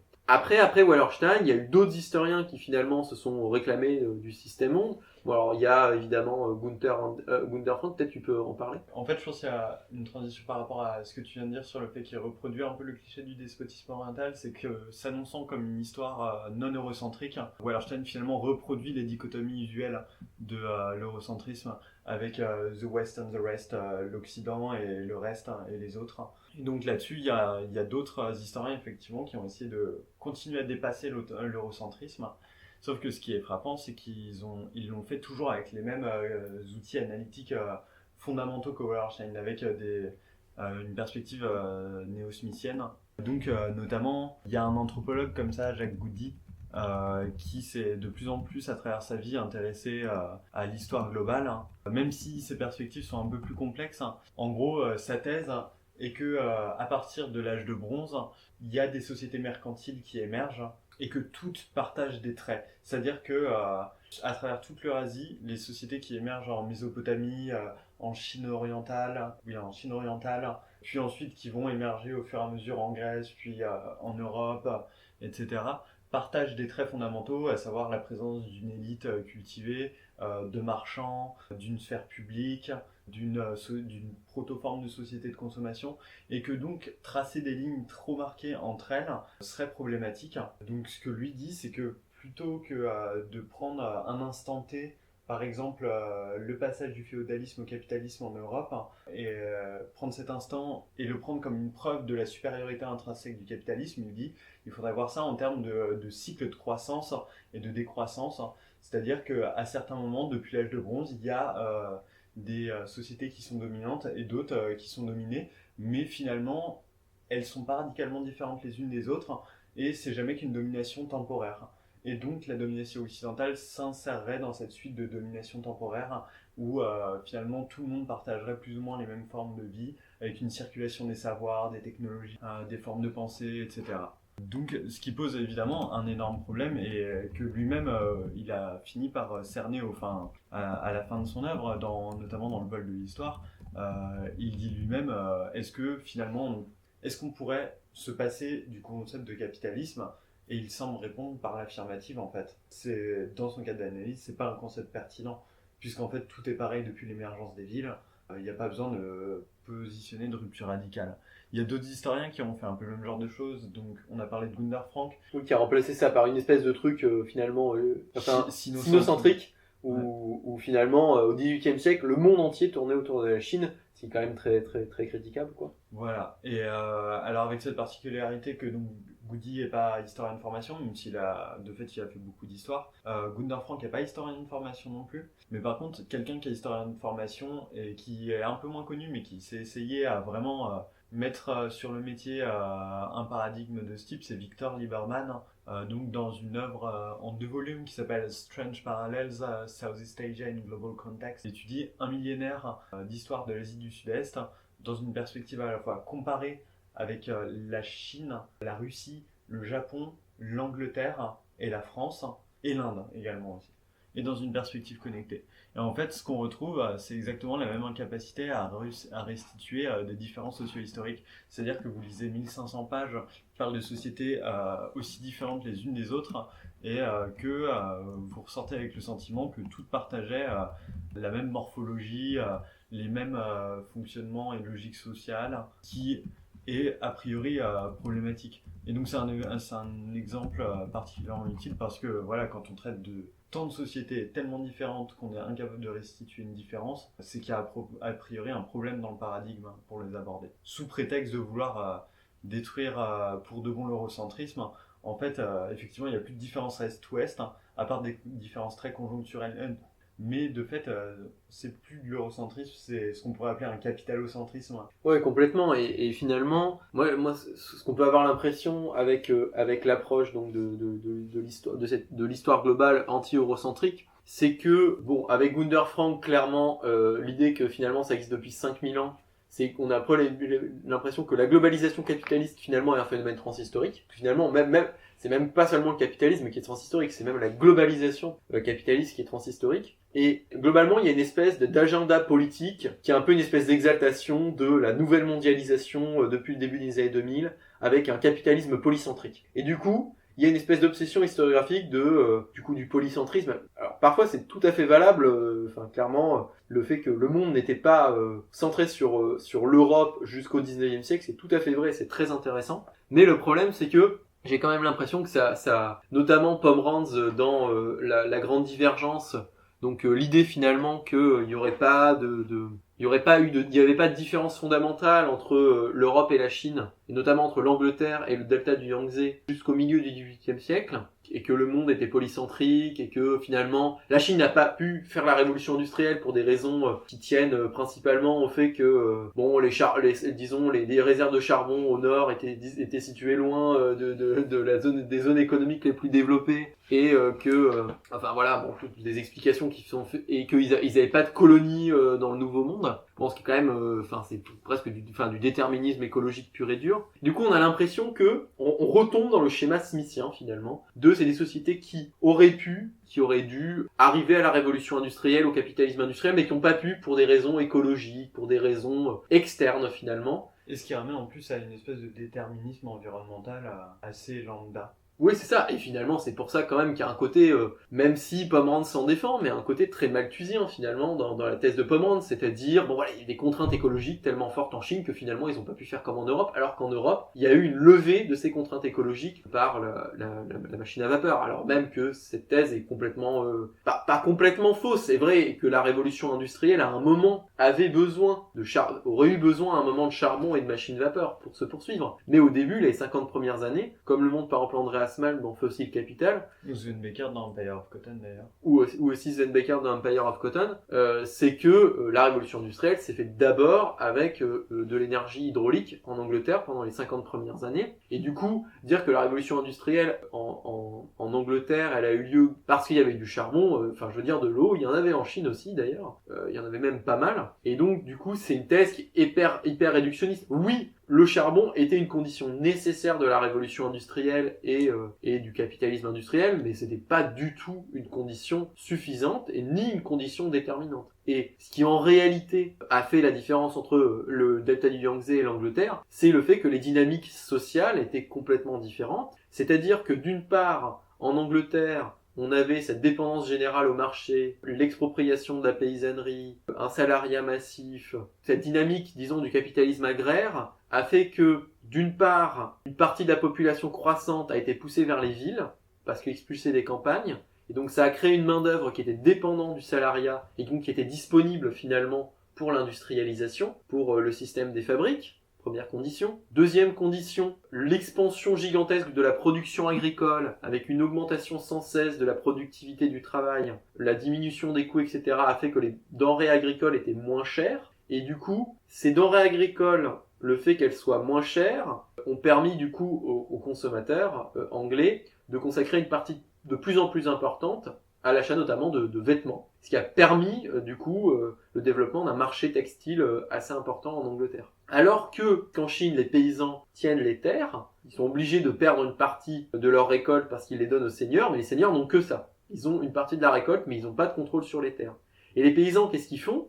Ils essaient de survivre en autosubsistance, parce que ça c'est quelque chose qui est quand même assez important, c'est que en général les producteurs agricoles, quand ils peuvent ne pas dépendre, ils cherchent à dépendre globalement le moins possible du marché, parce que le gros risque du marché, c'est que si à un moment les prix du marché s'effondrent, t'es mort quoi. Si tu fais de la monoculture de coton et que les prix du coton s'effondrent, ben c'est foutu quoi. Et du coup, l'objectif reste l'autosubsistance. Sauf que le problème, c'est que avec la dynamique démographique de la Chine, eh bien, les parcelles des paysans sont toujours plus petites. Et ce qui fait que du coup, ils sont contraints de travailler de plus en plus, et notamment ils développent effectivement une sorte d'artisanat textile où ils vont aller vendre, du coup ils vont fabriquer leurs vêtements et ils vont aller les vendre sur des marchés. Ce qui fait que par exemple, Pomerans a vu là-dedans une dynamique proto-industrielle comme il y avait eu en Angleterre au XVIe, XVIIe siècle. Sauf que la grosse différence, c'est que, bon, outre le fait que dans le cas de la Chine, les paysans étaient quand même relativement plus indépendants des marchands qu'en Angleterre où ils étaient complètement subordonnés aux marchands. Et en Inde, c'est pareil, les producteurs textiles avaient beaucoup plus d'indépendance vis-à-vis des marchands qu'en Angleterre, possédaient leurs moyens de production, etc., etc. Enfin bref, à part ces différences, il y a le fait que les producteurs chinois, comme ils tiraient très peu de revenus de la vente de produits agricoles, puisque globalement la priorité c'était de se nourrir, et comme leur parcelle était toujours plus petite, il y avait toujours moins. Ils étaient même obligés d'acheter du grain à l'extérieur, se nourrir, donc ils pouvaient absolument pas en vendre. Et leur production textile étant de très faible qualité, puisqu'ils avaient des mauvaises machines et tout ça, ils avaient des outils très faibles, il n'y avait pas pu avoir d'accumulation de capital, même s'ils l'avaient voulu, entre guillemets. Or, c'était pas une société capitaliste, donc ils l'auraient pas forcément voulu. Mais il n'y avait pas de possibilité d'accumulation de capital, donc il n'y a pas eu de révolution industrielle en Chine, notamment pour ça. Et parce qu'il n'y avait pas de dynamique de compétition généralisée, il n'y avait pas de marché unique, et finalement les villes en Chine se sont très peu développées aussi à ce moment-là, parce que les paysans pouvaient pas leur acheter grand-chose, donc les manufactures, les biens manufacturés, ils pouvaient pas acheter, puisqu'ils étaient déjà, ils essayaient déjà de survivre. Les villes ne pouvaient pas accueillir grand monde, puisque finalement il n'y avait pas beaucoup de travail salarié à offrir, puisqu'il n'y avait pas beaucoup de consommation, et d'autre part, de toute façon, on ne pouvait pas nourrir cette population excédentaire des villes. Enfin, il y a tout un tas de raisons sociales et économiques. On pourrait parler d'autres critères, mais notamment au moins de critères sociaux et économiques. Et puis après, une vision du monde différente aussi. Il n'y avait pas de vision du monde capitaliste comme il y avait en Angleterre, clairement en Chine. Toutes ces choses ont fait que l'Angleterre et la Chine n'ont pas pris du tout la même voie. Et c'est pas du tout tombé dans une forme d'eurocentrisme de dire ça, puisque finalement, la trajectoire de la Chine, elle avait un certain nombre d'avantages. Par exemple, au XVIIIe siècle, il y a des grandes famines qui ont été évitées en Chine par le système impérial. Il y avait vraiment un système où l'empereur avait des immenses greniers qui permettaient en cas de famine de porter secours aux régions qui étaient affamées. Et après, c'est quand même une dynamique qui finalement a perdu par rapport à celle de l'Occident, parce qu'il y a eu les guerres de l'opium, il y a eu la révolte des Taiping dans la deuxième moitié du XIXe siècle. Donc évidemment, c'était une dynamique qui était, effectivement, par rapport à celle de la révolution industrielle, c'était des dynamiques qui étaient inégales, parce que clairement, la dynamique de la révolution industrielle allait permettre à l'Angleterre de dominer militairement la Chine lors des guerres de l'opium, alors que la dynamique de la Chine, au contraire, allait faire qu'ils allaient perdre. Et clairement, on voit que la divergence de l'Angleterre vis-à-vis du reste du monde, ce n'est pas avant tout une question écologique ou simplement de colonies, parce que des pays qui avaient des colonies, il y avait la France, il y avait... Alors pourquoi est-ce que finalement le Portugal et l'Espagne ne sont pas devenus les principales puissances capitalistes? Alors que si on prend le 19e siècle, le Portugal et l'Espagne, c'est clairement des périphéries du capitalisme. Des périphéries qui sont sous-développées d'un point de vue capitaliste. Et donc clairement, on voit bien que cette thèse du charbon, elle est beaucoup trop limitée, c'est une condition nécessaire mais pas du tout suffisante. C'est une condition nécessaire pour la poursuite de la révolution industrielle, mais c'est même pas une condition nécessaire pour le début de la révolution industrielle. Alors à part si on prend la question de la concentration urbaine, c'est vrai que Andreas Malm dans Fossil Capital montre bien quand même que le charbon, ça a permis de concentrer les populations dans des villes, ça a permis de les chauffer et tout ça. Mais à la limite, ils auraient pu recourir à du bois, en les faisant venir précisément des colonies et tout ça. Enfin, du coup, clairement, le déterminisme écologique, c'est une explication qui est beaucoup trop réduite. Et la question des colonies, c'est une question qui élude vraiment le problème, parce que les colonies ont été une condition nécessaire à la révolution industrielle. Pour le coup, là, vraiment, le coton... Vraiment, tu as raison de dire, le coton des États-Unis a permis la révolution industrielle anglaise. Mais c'est pas le facteur décisif qui a fait que la révolution industrielle a eu lieu, mais plutôt des facteurs comme ceux qu'explique le marxisme politique. Puis en plus, c'est spontanément le déterminisme environnemental, c'est le type d'explication facilement mobilisable et qu'on comprend avec facilité, alors que historiquement c'est extrêmement difficile à démontrer, comme le montre aussi Malm par exemple quand il essaie de regarder si, comme l'expliquent certains historiens économiques, c'est le rendement décroissant de l'énergie hydraulique qui aurait forcé le passage à l'énergie fossile, et où en fait simplement pour des questions de connaître quel était l'état des cours d'eau par exemple à chaque année, leur répartition, leur force, qu'est-ce qu'il y avait autour de chacun d'entre eux, etc. Ça suppose un travail vraiment quasi impossible historiquement en fait, de connaissances, d'archéologie, etc. C'est un genre d'outil explicatif facilement mobilisable mais qui en réalité peut pas avoir de poids déterminant empiriquement. Clairement. Et qui peut marcher que dans une vision, comme un historien qui s'appelle Wrigley, qui a donc écrit des ouvrages sur l'énergie dans la révolution industrielle.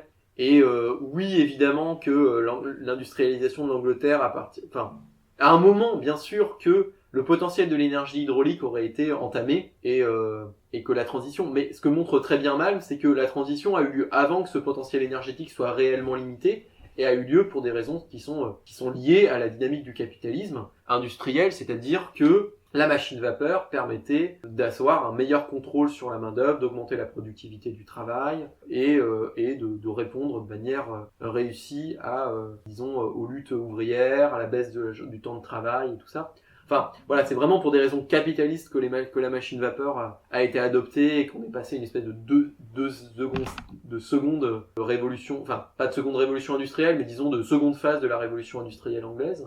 Donc non plus basée sur l'énergie hydraulique principalement, mais sur l'énergie de la machine vapeur. Mais c'est vraiment pour des raisons purement capitalistes et pas pour des raisons liées à des questions écologiques. Et finalement, je pense que ce qui est important de souligner, et ça c'est quelque chose qui est clair, c'est que Pomeranz, comme quelqu'un d'autre qui s'appelle Parthasarathi, qui fait le même type de récit que lui sur la question de l'Inde, la divergence entre l'Inde et l'Angleterre. J'y reviendrai plus tard parce que c'est quand même assez intéressant, parce que Parthasarathi est quand même un petit peu plus fin que Pomeranz. Malgré tout, finalement, il retombe, Pomeranz, dans une forme d'eurocentrisme. C'est-à-dire qu'il prend des institutions qui ont été développées spécifiquement en Angleterre comme étant universelles, comme étant les mêmes partout. Et donc il dit que les institutions économiques en Chine et en Angleterre étaient les mêmes au milieu du XVIIIe siècle. Et il prend pour ça les mêmes critères qu'Adam Smith. Donc il est vraiment dans un récit complètement smithien, c'est-à-dire qu'il dit division du travail, profit, innovation, voilà. Et clairement, on retombe dans un récit smithien qui naturalise le capitalisme et qui a donc qui historiographiquement est mauvais et qui politiquement est catastrophique. Voilà. Après, Parthasarathi, c'est déjà un petit peu plus intéressant parce que même s'il donne un poids encore trop exagéré au charbon, même si, bon, c'est vrai que Pomeranz et Parthasarathi, ils mettent toujours à un moment, ils mettent quand même à un moment, Bon, c'est vrai que le charbon, maintenant, on sait que c'est moins central dans la révolution industrielle, vous croyez. Mais malgré tout, mais pas moins, se dit quand même dans un article de 2002, mais malgré tout, sans ça, il n'y aurait pas eu la continuation de la révolution industrielle. Sauf que le problème, c'est que, comment est-ce que tu peux expliquer une grande divergence par quelque part, de toute façon, ça aurait pas pu continuer. Mais non, il faut expliquer la divergence en tant que telle, et donc la révolution industrielle en tant que telle. Et tu peux pas l'expliquer par ce qui se serait passé plus tard, parce que c'est une type d'histoire complètement à l'envers, quoi, téléologique, quoi.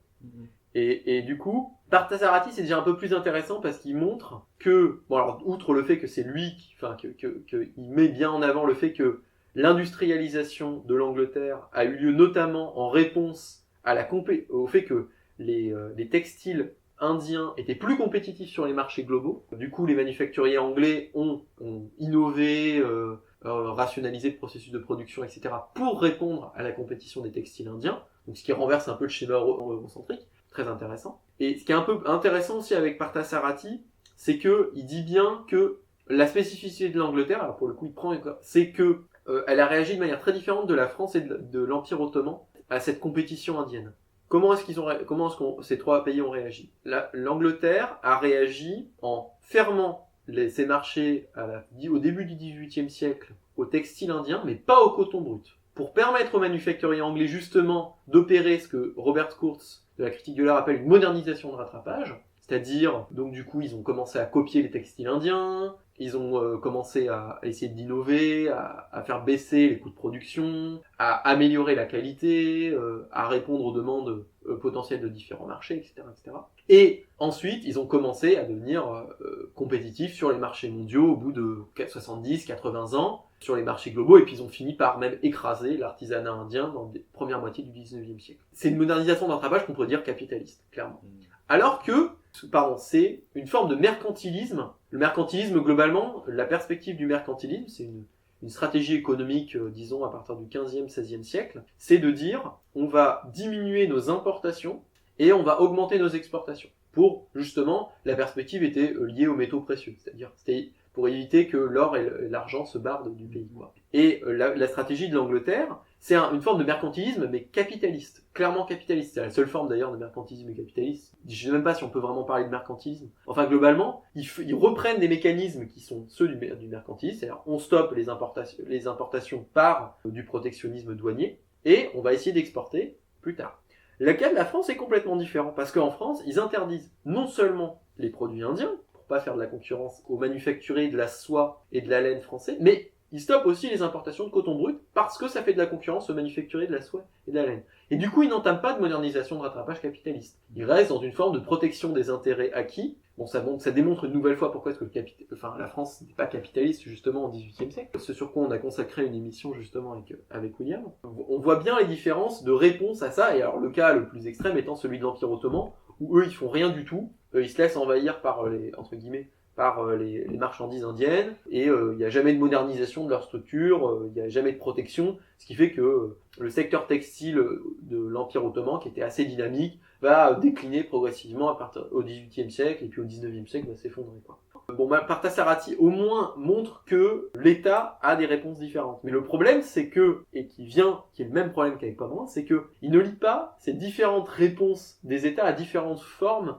de société. Donc une capitaliste en Angleterre, une économie d'Ancien Régime en France, et une forme de société, avec un impératif d'approvisionnement. C'est vraiment une économie d'approvisionnement à l'Empire ottoman. Le but, c'est même pas comme le mercantilisme français de protéger ses marchés, c'est juste d'approvisionner les consommateurs pour que la société soit pacifiée et que l'armée roule bien et tout ça, quoi. Et le truc, c'est qu'il ne relie pas ça, ces différentes stratégies qui montrent bien, à des formes de société différentes, Parthasarathi, et ce qui fait que du coup, il retombe dans le truc smithien et de Pomerantz, et il essaye de démontrer dans son livre, qui s'appelle « Pourquoi l'Europe est devenue riche et pourquoi l'Asie n'est pas devenue », donc « Why Europe grew rich and Asia did not », en fait, il essaye de montrer que, en fait, les institutions économiques de l'Inde et de l'Angleterre étaient les mêmes au milieu du XVIIIe siècle, en disant, regardez, il y a de la division du travail, il y a de l'innovation, il y a de l'exportation en Inde. Et d'ailleurs, ce qui est assez intéressant, c'est qu'à un moment, il réfute une thèse comme quoi les textiles indiens étaient plus compétitifs au XVIIIe siècle. Ça, c'est un des apports, je pense, de Parthasarathi. Il réfute l'idée que les textiles indiens étaient plus compétitifs par rapport aux marchandises anglaises parce que les travailleurs indiens étaient mal payés. très très mal payés. Et en fait, ils montrent que non, pas du tout. Ils étaient mieux payés. Parce que ils avaient un meilleur pouvoir de négociation avec les marchands, etc., etc. Sauf que ce qu'il oublie de dire, c'est que du coup, ça veut dire que les rapports de production en Angleterre et en Inde étaient différents. C'est-à-dire qu'en Angleterre, même à l'époque de la proto-industrialisation, en fait, il y avait une dépendance intégrale vis-à-vis des marchands en termes de matières premières, de débouchés, etc., des producteurs ruraux de textiles. Alors qu'en Inde, en général, ils possédaient non seulement leurs propres outils de production, mais en plus, en général, ils cultivaient le coton eux-mêmes, ou dans le cadre d'une économie un petit peu plus large. Mais c'était pas les marchands, ils dépendaient pas du marchand pour leur coton brut, et ce qui fait que ils travaillaient moins, ils avaient des meilleures rétributions et tout ça. Effectivement, cette thèse de la grande divergence, elle apporte des matériaux empiriques qui sont relativement intéressants, parce que comme le but c'est à tout prix d'être anti-eurocentrique, parfois il y a des choses très intéressantes, mais malgré tout, le problème c'est que ça reste dans un type d'histoire qui est extrêmement smithien. Avec une forme d'eurocentrisme technologiquement incorporé à l'appareil conceptuel. C'est ça. Je pense que ça pourrait être intéressant, peut-être pour poursuivre dans cette critique justement de l'histoire globale et de sa définition qui tend à la naturalisation du capitalisme, parce que finalement, si on dit qu'il n'y avait pas de divergence fondamentale entre aucun pays au milieu du XVIIIe siècle, du coup il n'y a pas de différence entre le capitalisme et les autres formes de société. Il y a d'autres auteurs qui défendent un petit peu, qui restent un petit peu dans une forme d'anti-eurocentrisme smithien. Peut-être qu'on pourrait parler du coup à ce titre d'Arrighi ou de Mielans. Ouais, du coup ça rentre un peu dans les mêmes formes de reproches que ce qu'on peut faire à Goody et Lieberman, de vouloir lier, en conservant les mêmes outils analytiques fondamentaux que Wallerstein et que la plupart des gens à qui ils s'opposent, de vouloir combiner une approche comparée et connectée de plusieurs sociétés. Par exemple, Eric Mielens dans The Origins of Capitalism and the Rise of the West. Sa thèse principale est qu'on peut trouver la première forme de système monde capitaliste autour des cités-États européennes, donc en Italie et plus dans la Ligue hanséatique. Et pour démontrer ça, il va essayer de montrer les liens que ce système intercité-État avait avec les régions environnantes, notamment la Méditerranée. Comment est-ce qu'il y avait des hiérarchisations de centre, périphérie, semi-périphérie. Comment est-ce qu'il y avait une exploitation économique. Et donc pour le montrer, il va comparer ce système à l'économie politique de la Chine à la même période, à l'économie politique de l'Inde et de l'Afrique du Nord également. Mais finalement, on retrouve exactement le même problème, qui est que c'est des outils analytiques qui sont pas suffisamment discriminants. C'est-à-dire que c'est pas parce qu'il y a des gens qui sont employés dans une fabrique avec quelque chose qui ressemble à un contrat salarié, alors que en fait souvent ces arguments sont basés sur des analyses de sources secondaires. Donc, par exemple, Eric Mielens, il est sociologue, pas historien. Il n'a pas été lire les sources de tous les historiens qu'il a mobilisés pour savoir si vraiment on pouvait parler de contrat salarié. Ce qui est quand même pas du tout la même chose.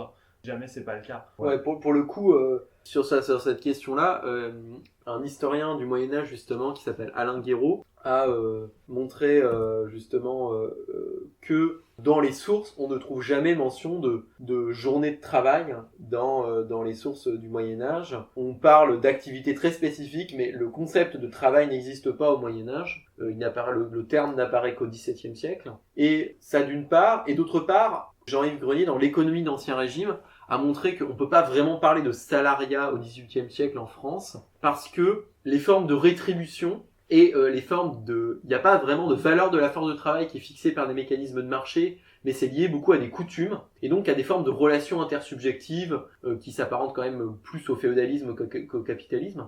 Même des relations impersonnelles, parce que les coutumes peuvent avoir un caractère tout à fait impersonnel, simplement... Mais qui sont pas liés au marché, quoi. Voilà, c'est pas la même personnalité qu'une institution économique capitaliste. Ouais, complètement. Et du coup, on voit bien que... et d'autre part, il y avait des formes de rétribution en nature. Et est-ce qu'on peut vraiment parler de salariat dans le sens où, globalement, le travail libre, entre guillemets, ce qu'on appelle le travail libre, est quand même assez limité, parce que la plupart des professions restent réglementées, etc., liées aux corporations, qui n'ont pas pour objectif la production de valeur, mais plutôt la production d'une certaine qualité d'usage, comme dit Jean-Yves Grenier. Enfin, on voit clairement que aussi intéressant que les matériaux puissent être, je pense que ce qui est intéressant dans toute cette historiographie qui essaye de trouver des formes de capitalisme ailleurs que en Angleterre, en Angleterre du 15e au 18e et dans le reste du monde après le 19e siècle, qui serait un peu, l'histoire un petit peu à la Brenner. Il y a des matériaux empiriques qui font relativiser le caractère arriéré ou pas du tout économique des sociétés. Et effectivement, on se rend compte que, oui, effectivement, le Moyen-Âge, c'était pas une espèce de période obscure où il y avait que des seigneurs et des paysans qui, voilà quoi. Après, le truc, c'est, est-ce que aujourd'hui, c'est vraiment encore nécessaire de lutter pour ce genre de choses? Moi, j'ai l'impression que depuis Hegel, Et puis finalement, on dirait un peu le même argument que Henri Pirenne, c'est les villes qui ont été les bourgeons du capitalisme, et voilà. Enfin, on dirait que c'est un mouvement sur place, quoi, presque. Ouais, c'est ça. Finalement, ça avait peut-être un intérêt pour critiquer, disons, toute la tradition des Lumières qui a vu tout ce qui précédait tout ce qui précédait le XVIIIe siècle comme une erreur. C'est ce que Kant disait, hein. Toute l'histoire avant le XVIIIe siècle, ce sont des erreurs. Mais finalement, depuis la vision de Hegel avec des stades et de Smith, on n'est même plus dans cette vision-là. Enfin, finalement, c'est jouer une partie de l'histoire des Lumières, c'est-à-dire avant nous le déluge, contre une autre partie, et qui du coup là revaloriserait plus ce qui s'est passé avant l'Occident en disant mais regardez là quand même ils avaient du commerce et tout, et qui va derrière à mon avis avec un agenda politique de la mondialisation heureuse, de finalement on va vers un capitalisme polycentrique où tout le monde va être d'heureux capitalistes parce que tout le monde aura pu se développer quoi. Ou alors, par exemple, dans le cas de Mielent, ce qu'il essaie de faire avec cette emphase sur le système intercité-État, c'est de dire que c'est un système politique particulier qui a permis l'essor d'un système monde capitaliste, un système politique qui était en Europe, qui n'était pas en Afrique du Nord, en Inde et en Chine. Ou alors qu'il a fait face à d'autres problèmes qui ont fait qu'il n'a pas pu développer un système monde capitaliste. Mais donc, il y a effectivement un agenda politique à vouloir dire que c'est une forme de vie politique dans des États qui a donné naissance au capitalisme, et donc de suggérer qu'éventuellement ça pourrait être une forme de vie politique dans des États, mais élaborée de manière différente, qui pourrait contribuer à enrayer ou mettre fin au capitalisme. Ce qui est en soi un parti pris politique assez immense. Oui, et justement, pour résoudre un peu tous ces problèmes de l'histoire globale, anti-eurocentrique, de l'histoire des systèmes mondes et l'histoire de la grande divergence, sans pour autant retomber dans l'eurocentrisme du marxisme politique et tout en conservant une certaine spécificité dans la définition du capitalisme, on s'est beaucoup inspiré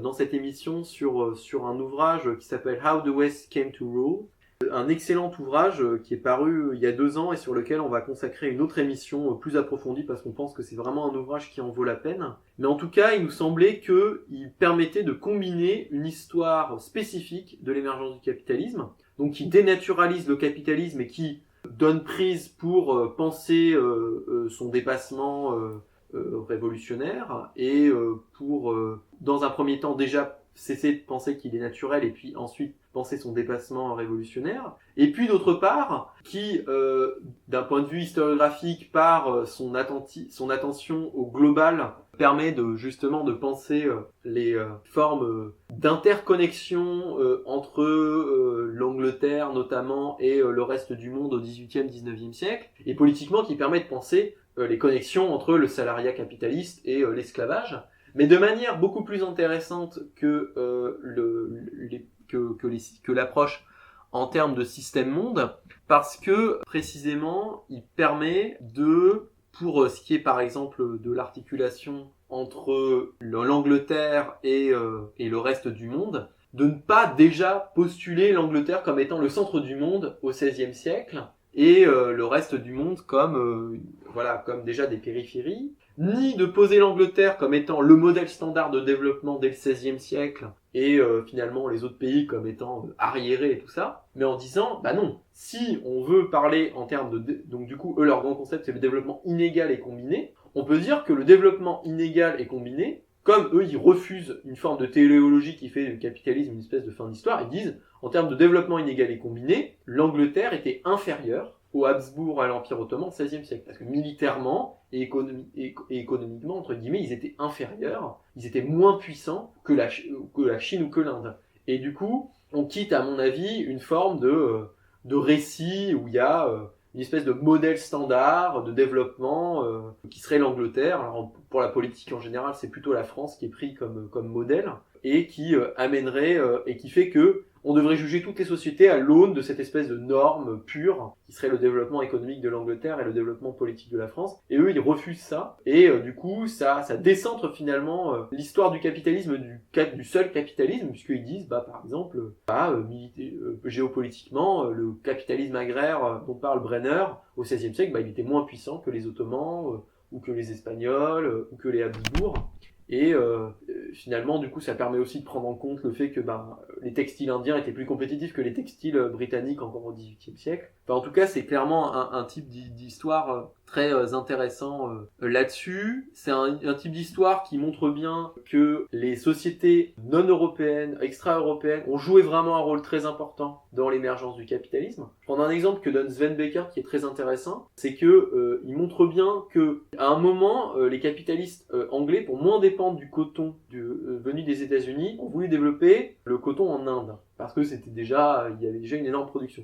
Sauf que le problème, c'est qu'il y a eu des résistances paysannes tellement fortes et des rapports de production non capitalistes qui résistaient à leur incorporation dans le capitalisme britannique, qu'en fait ça n'a pas du tout marché. Ça a été un échec complet. Et du coup, on voit que finalement les luttes des paysans en Inde au XIXe siècle peut faire que finalement le capitalisme britannique a continué de dépendre massivement du coton du sud des États-Unis, et malgré tout ça joue quand même un rôle dans le développement par exemple de la guerre civile américaine. Enfin, on voit quand même que clairement c'est très intéressant. Et leur idée finalement d'un développement combiné des sociétés, c'est-à-dire que finalement toutes les sociétés rétroagissent les unes sur les autres, et pas seulement les centres rétroagissent sur les périphéries. Ça, c'était la thèse du système monde. Le centre rétroagit sur les périphéries qui suivent vaguement, plus ou moins de retard, et les centres sont des moteurs. Là, on voit que finalement les périphéries, entre guillemets, des pays en dehors de l'Angleterre peuvent être des moteurs sur certains secteurs, notamment le textile, plutôt que l'Angleterre.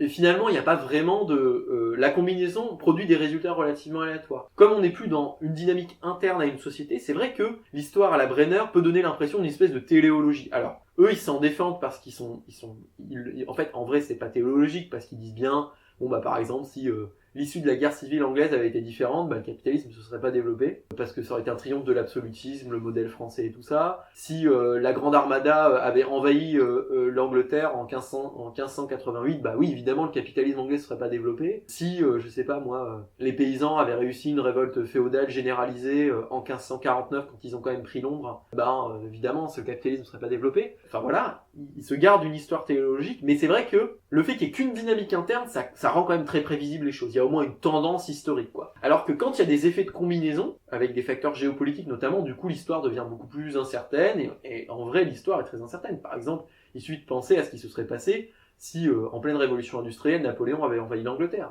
Ça aurait changé complètement la donne, quoi. Ça aurait complètement changé la donne, et peut-être qu'on n'en serait pas là où on en est aujourd'hui. En tout cas pas de la même manière, d'une manière probablement aussi dégueulasse, mais de manière un peu différente, quoi. Du coup, il y a quand même pas mal de choses qui sont très intéressantes dans la théorie du développement inégal et combiné. Et dernièrement, peut-être la dernière chose qui serait intéressante, c'est qu'ils pensent beaucoup plus la combinaison que l'approche anti-eurocentrique, où là, il y avait vraiment le centre moteur, les périphéries qui suivent. Mais d'un autre côté, ils gardent quand même leur concept d'inégalité. Mais ce concept d'inégalité, il est détaché d'une notion normative, c'est-à-dire que l'Angleterre peut être inférieure à l'Espagne à la période au XVIe siècle, quoi. C'est une inégalité beaucoup plus contextuelle. C'est ça. Et qui a trait à une différence avant d'être inégalité. Oui, c'est ça, et je pense que c'est quelque chose dont on avait parlé hors de l'émission, de la notion de la différence historique chez Chakrabarty. C'est-à-dire, un des problèmes beaucoup avec l'approche finalement de l'histoire globale, c'est que sous prétexte de critiquer l'eurocentrisme, ils finissent par nier toutes différentes entre les différentes sociétés. Comme si c'était faire un cadeau que d'universaliser le capitalisme. C'est ça, comme si c'était faire un cadeau que d'universaliser le capitalisme. Effectivement, la différenciation par le capitalisme d'un point de vue anti-eurocentrique a été très mauvaise. Par exemple, on a dit le Moyen-Âge, c'est des barbares, ou les Chinois, c'est des barbares, ou les Arabes, c'est des barbares, etc., etc. Mais finalement, c'est pas non plus faire un cadeau. Il faudrait mieux appréhender de manière relativement neutre, même de manière critique, les spécificités de la société chinoise au XVIIIe siècle, les spécificités de la société indienne au XVIIIe siècle, les spécificités de l'Empire ottoman au XVIe, XVIIe siècle, et simplement les prendre pour ce qu'elles sont, c'est-à-dire des sociétés qui sont différentes du capitalisme anglais, qui ont des dynamiques qui sont différentes, qui sont combinées d'ailleurs entre elles, et qui posent d'autres formes de problèmes d'ailleurs que celles du capitalisme anglais, c'est-à-dire que, par exemple, il y a plus de famine. Alors du coup, c'est pas pour dire que le capitalisme c'est bien, mais par contre, il y a une beaucoup plus forte indépendance économique des acteurs, notamment des artisans et indiens par rapport aux artisans anglais. Donc finalement, il faut plutôt que d'universaliser ou de différentialiser, simplement reconnaître des spécificités aux différentes dynamiques sociales et les penser de manière combinée. Et je pense que tout ça, malgré tout, le développement inégal et combiné, on essaiera de le montrer dans une autre émission en reprenant vraiment leur histoire depuis le XIIIe siècle de ce qui pour eux a été la naissance inégale et combinée du capitalisme. Enfin, en tout cas, clairement, c'est le genre de récit qui peut permettre ça, quoi. Et peut-être que une limite, par contre, qu'on pourrait voir à tous les récits en commun, et je vais te laisser finir là-dessus, Benjamin, c'est le fait que, malgré tout, ça reste, et je pense que je suis aussi critiquable là-dessus, parce que je suis aussi très comme ça, mais c'est le fait que ça reste des approches quand même très macro, qui laissent assez peu de place à des individus, à des histoires singulières et tout ça, quoi. Mmh. Et en même temps, la perspective du développement inégal et combiné fait signe en fait vers des approches beaucoup plus situées, notamment avec cette question du caractère inégal du développement qui n'est jamais que dépendant d'un contexte, de rencontre de différents vecteurs, etc. Donc ce qui fait que ces concepts sont sous-déterminés et ne peuvent être concrétisés que par l'étude de situations singulières. Donc il y a ça qui est intéressant et ça pourrait faire signe vers d'autres approches plus plus ethnographiques, pas tout à fait micro-historiennes, souvent c'est plus des anthropologues, mais ethnographiques, des mutations contemporaines du capitalisme. On peut penser par exemple au livre récemment traduit d'Anat Singh, Le champignon de la fin du monde, où elle retrace comment le matsutake, un des champignons les plus chers au monde, est récolté dans différentes parties du monde, circule ensuite pour permettre l'accumulation capitaliste, mais avec des articulations très fines sur simplement ce champignon, dans quels écosystèmes est-ce qu'il arrive à croître, et qu'est-ce que ça dit sur la possibilité même de la vie dans les ruines du capitalisme dont nous sommes les habitants. Voilà. Ouais, et clairement là, ça renvoie à un autre problème qui est assez général dans toutes ces historiographies, même celle de la Grande Divergence, c'est que finalement, bien sûr que du coup, clairement, Pomerantz et Parthasarathi ils prennent la question écologique au sérieux, Andreas Malm aussi. Mais ils la prennent au sérieux d'un point de vue gestionnaire. C'est ça. C'est-à-dire que c'est pas un rapport au monde, c'est une optimisation de l'utilisation des ressources et leur accessibilité. Ouais, c'est ça. Ça reste quelque chose finalement d'assez extérieur, finalement, et ils pensent pas suffisamment. C'est vrai que quelque chose peut-être là-dessus, quelqu'un comme Jason Moore, dont le livre va être traduit en 2018, peut être quelque chose d'intéressant. Donc il va être traduit aux éditions La Symétrie. Et justement, lui essaye de penser le capitalisme dans le réseau du vivant. Capitalism in the Web of Life, c'était le titre de son bouquin. Et là, pour le coup, en termes d'histoire du capitalisme, Jason Moore a produit quelque chose d'assez intéressant, c'est-à-dire en montrant comment est-ce que le capitalisme s'insère dans des écosystèmes particuliers, qui le transforment. En même temps, le capitalisme est obligé de s'adapter à ces écosystèmes, il le transforme, et en même temps, en général, ces écosystèmes entrent en crise à un moment, et le capitalisme entre en crise lui aussi, du coup il est obligé de se déplacer. Et il y a pour l'histoire du coton, c'est complètement vrai, pour l'histoire du sucre, c'est pareil, il y a vraiment un déplacement du capitalisme au fur et à mesure du temps. Et du coup, le capitalisme s'insère, disons, à l'échelle globale, mais il s'insère aussi à l'échelle globale dans des natures particulières avec lesquelles il doit composer, et ces différentes natures particulières déterminent certaines formes, et dans certains cas, disons, les processus biologiques et chimiques peuvent jouer un rôle finalement dans l'histoire du capitalisme, parce qu'il y a des natures particulières qui vont résister finalement à leur exploitation capitaliste, d'autres moins. Enfin voilà, ça ouvre en tout cas à pas mal de perspectives intéressantes. Bon, et ben en tout cas, merci Benjamin d'avoir fait avec nous cette émission qui essayait de poser des jalons pour une histoire globale de l'émergence spécifique, entre guillemets, du capitalisme. Et donc on se retrouvera pour une deuxième émission autour de l'ouvrage d'Alex Anievas et Kerem Nissamcioglu, How the West Came to Rule, The Geopolitical Origins of Capitalism, donc les origines géopolitiques du capitalisme, et qui permettront de revoir un peu plus concrètement du XIIIe au XIXe siècle l'histoire du développement inégal et combiné du capitalisme, et donc en combinant, entre guillemets, une histoire assez spécifique du capitalisme, et en même temps une histoire globale et anti-eurocentrique. Voilà, merci.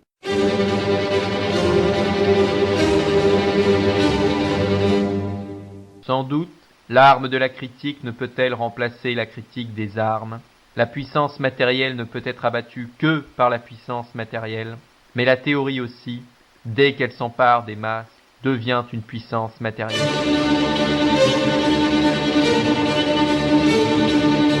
Nous reconnaissons notre vieil ennemi, la marchandise, le travail marchandise, la société marchande, le capitalisme. Mais la critique le découvre comme inséparable de l'État moderne.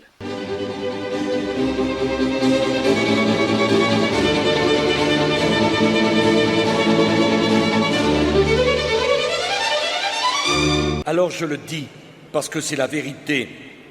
Il ne faut pas travailler. Tu vois, il faut s'organiser pour ne plus jamais travailler.